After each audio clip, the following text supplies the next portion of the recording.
Episode 26, 7 takeaways from the Rittenhouse incident and what we can learn to make us safer.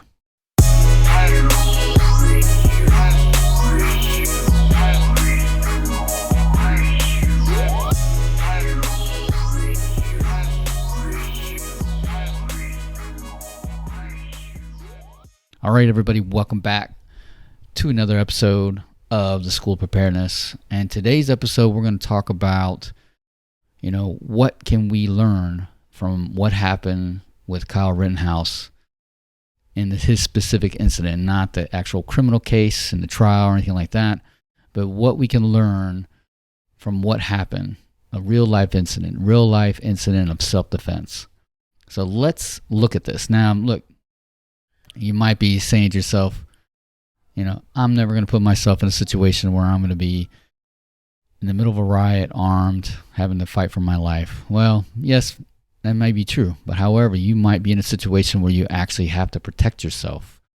So, look, one of the biggest things about what I try to do is talk about situational observational awareness, right? How important that is. And how important it is to pay attention to your surroundings. And, with this situation, it's all about that, right? So many things about what happened, you really have to analyze what he did and what he could have done better, aside from not being there altogether, right? But he was there and it happened. So what can we learn from it? All right, so let's get into this. Let's talk about number one, and that is, look, if you play stupid games, you're going to win stupid prizes. Now, what do I mean by that? Look, if you're going to put yourself in a situation where you're going to be around a bunch of rioters, there's going to be hundreds, maybe even thousands of people that are upset. They're burning buildings down, they're setting cars on fire, they're attacking police, they're doing all these things. You have to expect something could possibly happen, right?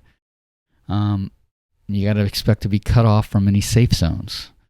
You got to expect that you're going to be stranded by yourself. No one's going to be there to help you, right?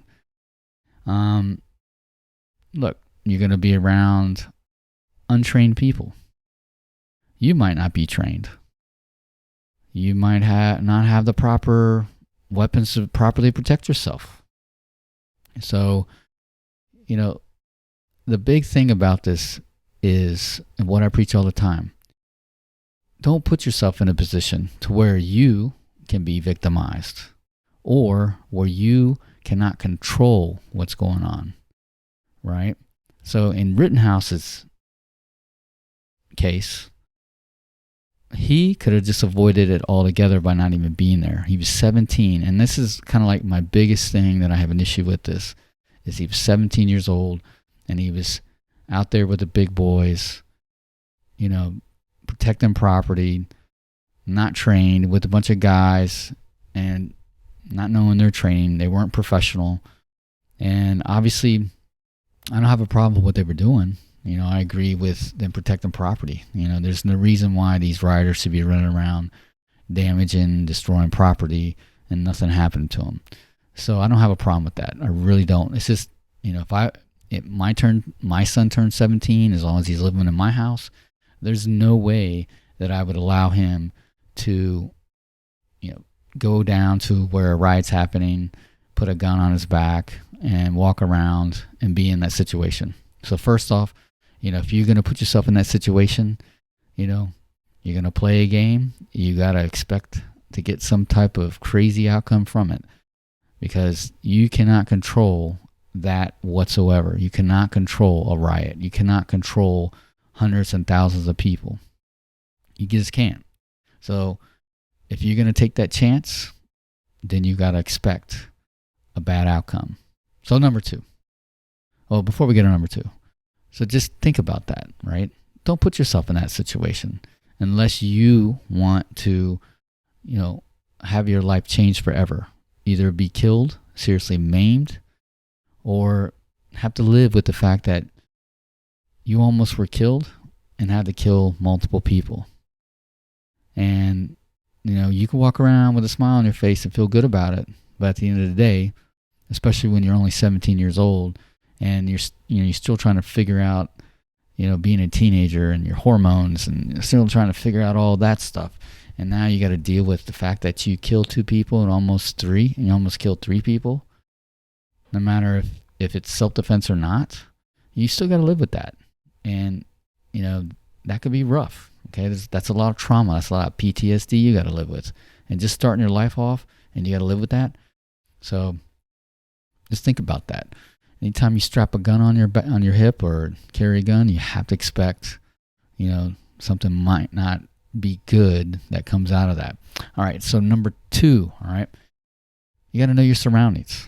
What do I always preach? Situational awareness. You have to know where you're at all times, especially if you're in a situation where, there's riots going on and a block over from where you're at, and maybe it's by your house and you can't get out, or maybe you're trapped in there because maybe there's a riot or demonstrations going on and it's surrounding your neighborhood and you can't get out, so you're just gonna have to hunker down. But you have to know your surroundings. Or maybe you're just driving through a particular area and you don't know what's going on and something pops up. And this could be anything and anytime, anywhere. You could be at a mall when a fire breaks out and you have to get out. And if you don't know where you're at, you don't know how to get out of that place, you might be in a big problem. Or an active shooter incident happened. Or maybe one of these flash mobs where they're running into malls and stores now and they're just ransacking the place. And, they're murdering security guards or, hurting other people that are in there. And if you don't know where you're at, or if you don't know how to get out of there, what do you think is going to happen? So you have to know your surroundings. You have to know where your safe zones are at. So if you're outside, like in the incident of Kyle Rittenhouse, the police were in a line and they were a couple blocks from where he was at, and he knew that. He knew where they were at. Okay?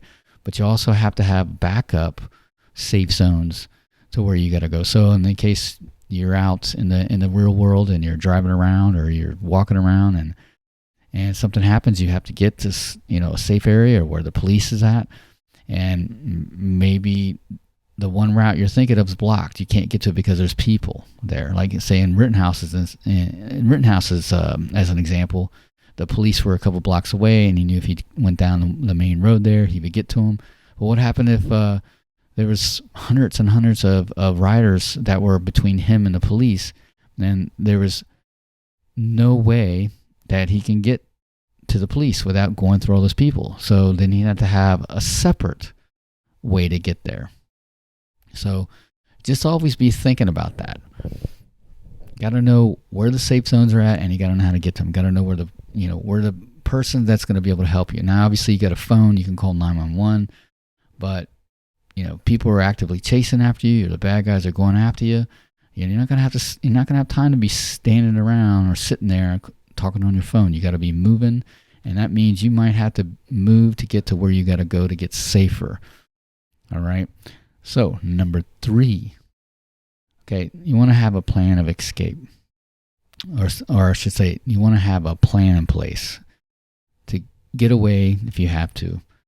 And in his situation, he was working, he was doing security with his friends, protecting some property. Now, I don't know what kind of plan he had. Did the team itself, did they have a plan? But did he personally have a plan that if something happens, did he know what he was going to do? Did he have an idea? Did he know where to go? Did he know, exactly where the police line was at? Now, obviously he did, because we see it in the video, but did he know that? We don't know. Maybe he just kind of was going in that direction and the police happened to be there. So I'm not 100% sure, but most likely he did, because it wasn't that far. It was only a couple of blocks. But have a plan in place that if something does go wrong, you can immediately, enact that plan. The last thing you want to do under, life or death situation is try to figure out what you're going to do. And if you don't know where you're at, you're not practicing that situational awareness, and then you have to get out of some place, especially if you have your family with you, especially if somebody's trying to hurt you or kill you, then, you're going to be severely behind the 8 ball, so to speak. You're going to be in a bad situation because you're going to panic. When you don't know what to do, you're going to panic. So the last thing you want to do is put yourself in that situation. So have a plan. Now, this means, if you're out and about with your friends and family, no matter where it's at, a movie theater, restaurant, the mall, I always say the mall, it could be in church. Have a plan on what you're going to do if something happens in that particular place or around you. So just make sure that you know what you're going to do. So have that plan that you can immediately go to if you have to. All right, so number 4. Now, this kind of piggybacks on having a plan part, but make sure everyone that's with you is on the same sheet of music. So if you're out and about with your family and you're going someplace, and especially if it's an area, maybe you're going to an outdoor concert, maybe you're going to some kind of parade, anywhere where there's people, especially if you're going to go to some area that may be a little iffy, something, is uneasy about it, you never know. You got to make sure everybody is on the same sheet of music. So if something does happen, everybody's going to know what to do. So in the event with Rittenhouse, he was with a team of a bunch of other guys. I'm not sure how many exactly, but there were several other people, and I think most of them were armed.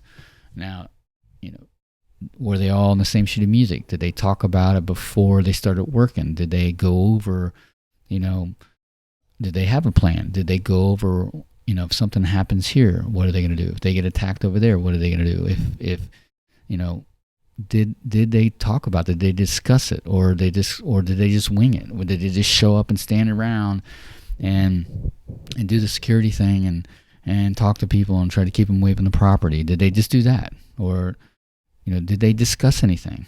I'm going to go out on a limb and say no, they didn't, because, this probably evolved really, really quickly. These guys weren't professionals. They weren't a professional company that, guys that have worked together for a little while.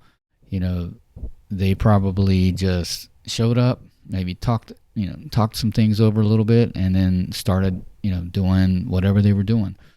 So make sure that if you're going to do something like this, okay, or if you're out and about, you're doing anything, make sure that everybody that's with you is on the same sheet of music, and make sure everybody knows what they're going to do, what their job role is, okay? So if you have kids, and, if it's something specific like, hey, if mommy and daddy gets hurt, make sure you do this, make sure you call 911, make sure you tell them, where we're at, our location, right? Or if you're with your family and you're out, like you're in the summertime and you go to the park, or you go to, a place where they maybe have an outdoor concert and all the families are out there and everybody's having a good time, but then somebody who wants to create some harm and damage, maybe they come in and they want to, drive a car through the crowd, or maybe start shooting at everybody, or maybe there's a fight that breaks out. Maybe some two guys get in a fight and they start shooting at each other.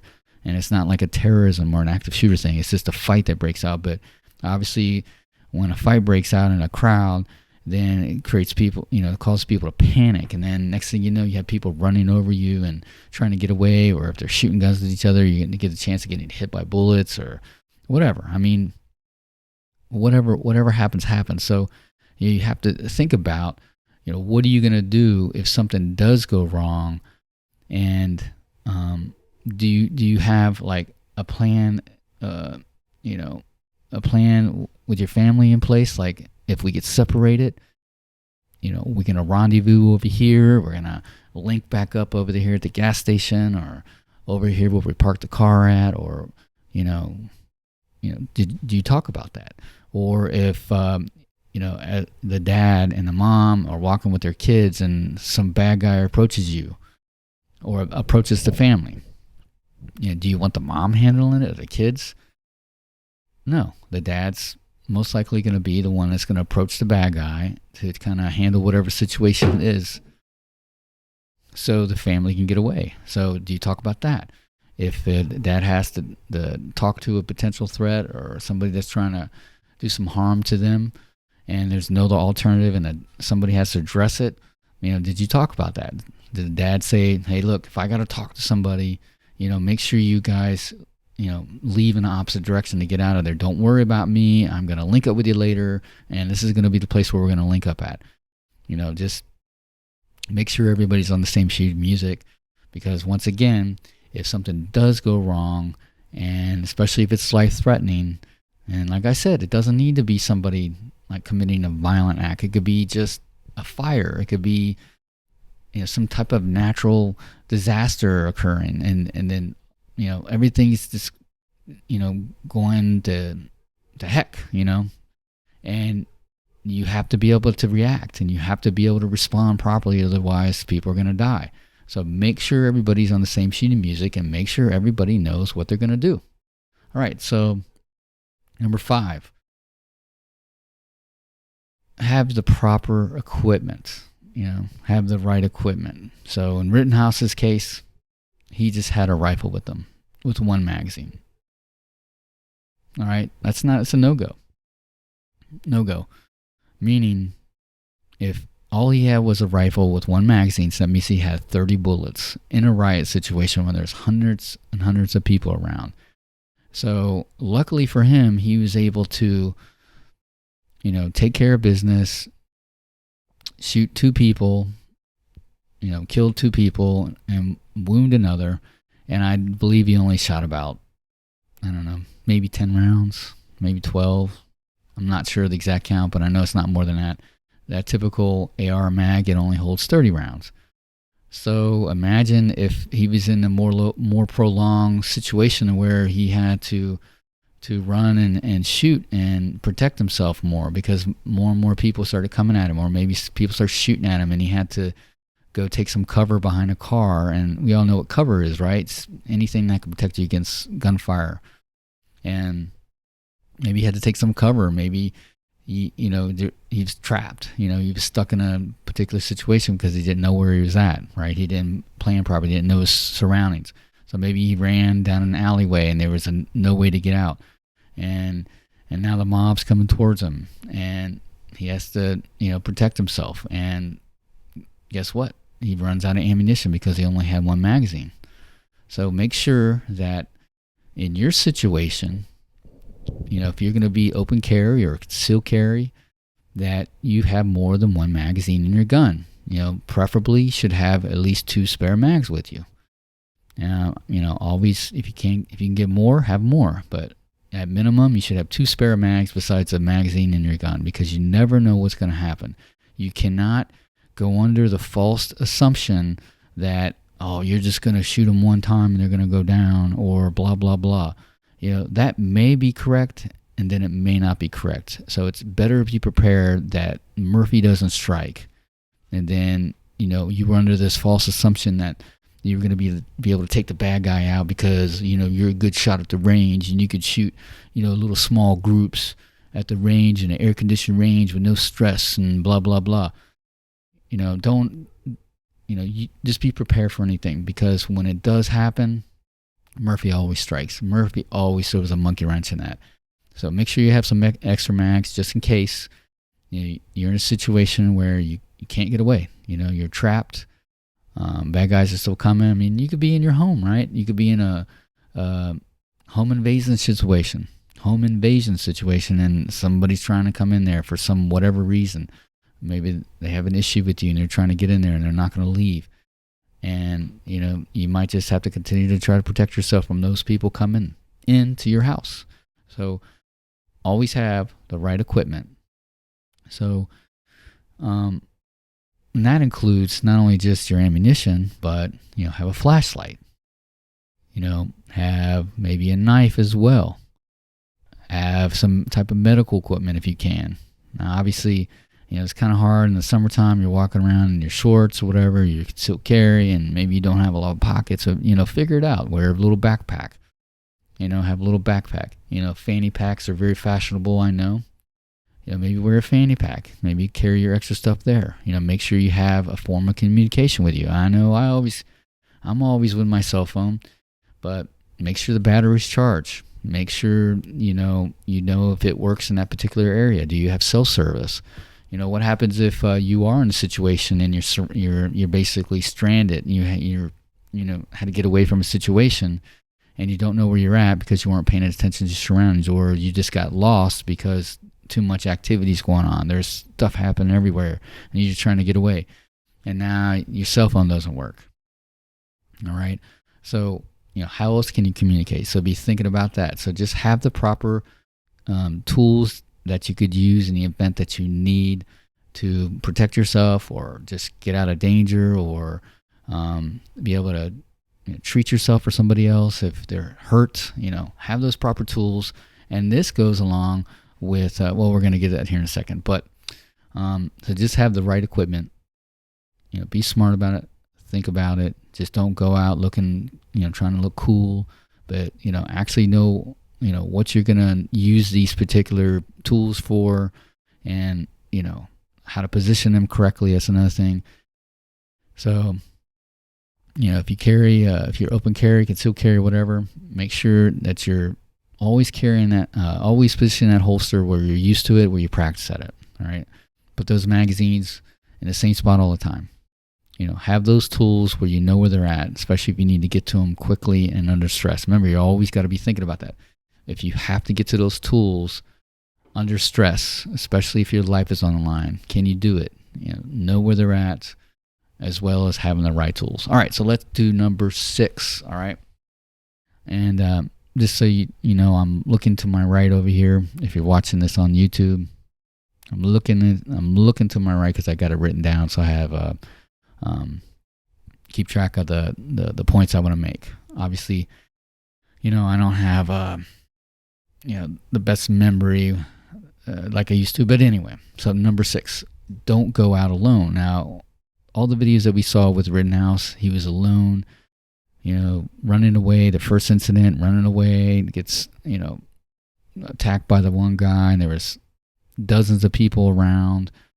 He's by himself. Then after that incident where he shot the first guy, then he starts running towards the police line. I think it was a couple of blocks. He was alone. Nobody was with him.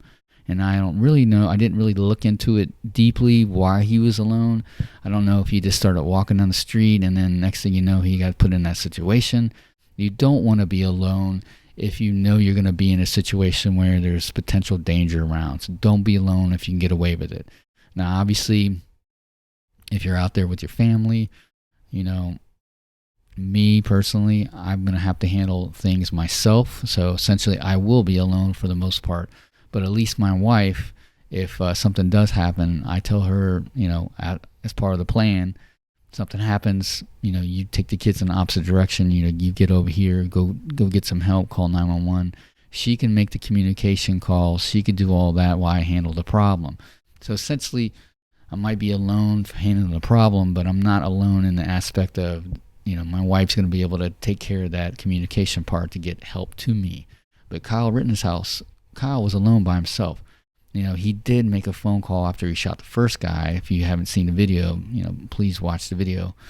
But he made a call. I don't think he called 911. He called his friend. But, you're not going to always have that opportune time to make that phone call in the heat of the moment, especially if there's activity going around and you can't really stop for a second because people are actively coming at you. So, in a situation like this, if you're ever working in a team situation, especially if you're, like example like this, you're hired or asked to protect property from rioters that have destroyed businesses the day before and they're actively doing stuff now.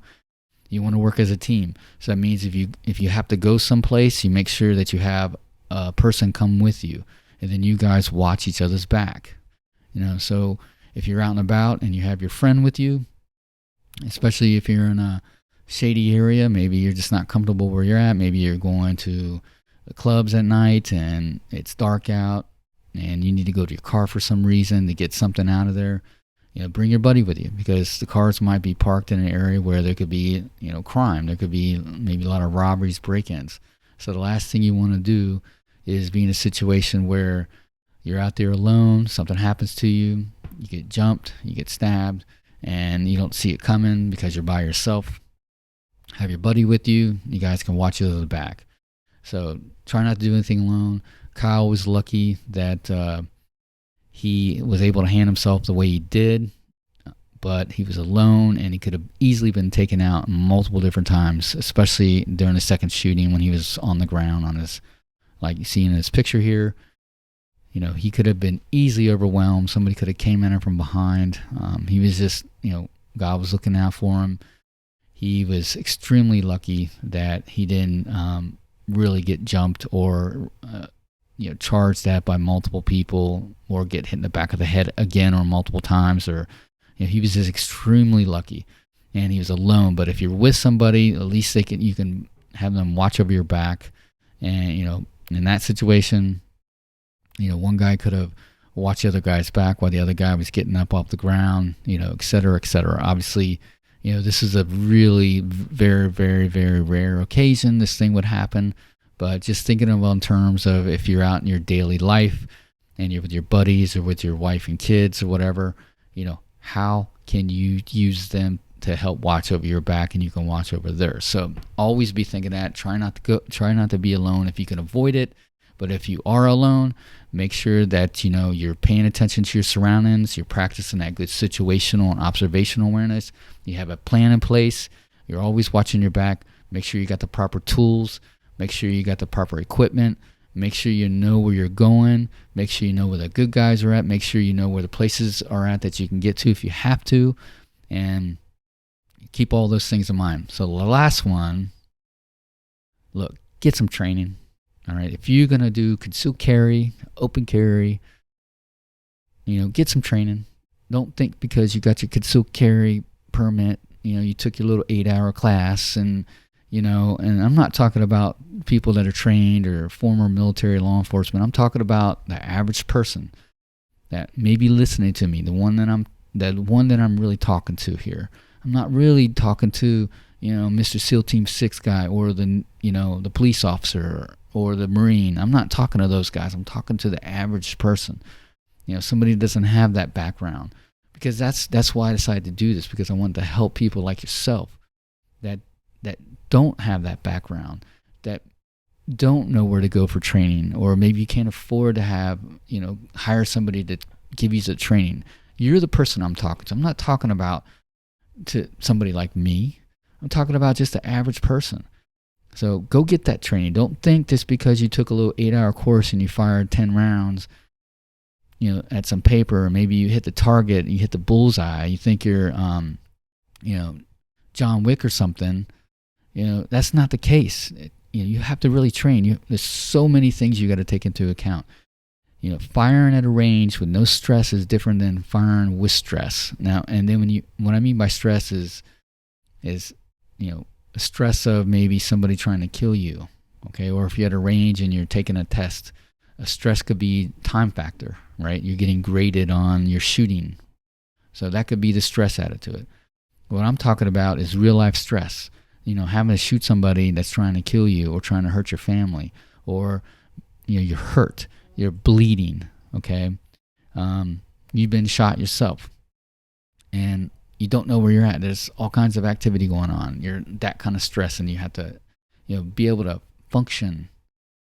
Okay, you have to be able to function in a way that you're going to be able to protect yourself. Now, Kyle Rittenhouse, I will tell you what, even though my biggest thing, like I said, was him being there in the first place. He shouldn't have been there just because he's 17 years old. I have no problem with people trying to protect somebody else's property. I have no problem with that.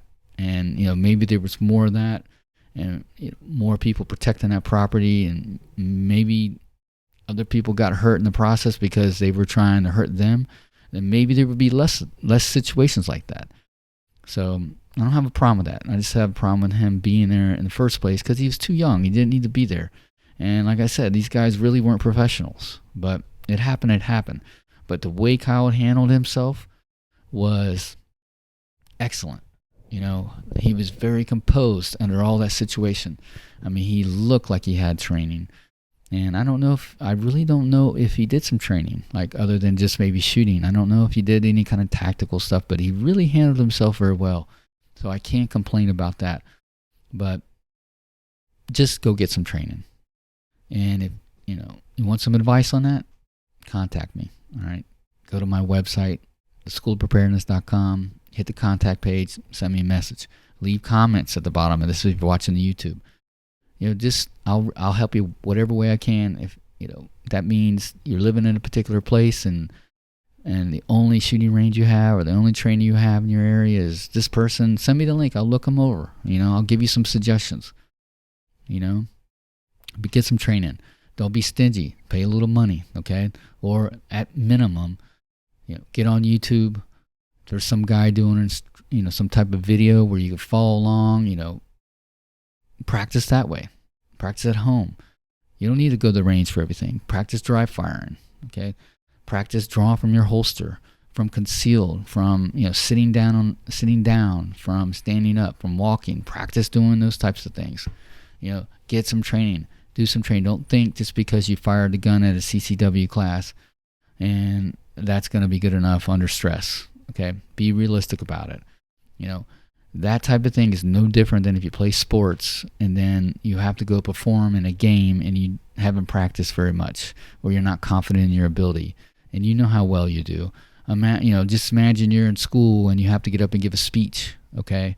And you didn't practice and you didn't, go over your information and you got to give a speech. You think you're going to do well? You think you're going to do well trying to look at your cue cards or however they do it nowadays and give a public speech when that's probably one of the scariest things you could do? You think you're going to do well when you didn't practice? No, you're not. So what's the difference between that and then, if you're a concealed carry or open carry person? It's even worse when it comes to physical stuff. That's stuff that you have to do with, with muscle memory. So get some training. But look, let me just wrap this up. But,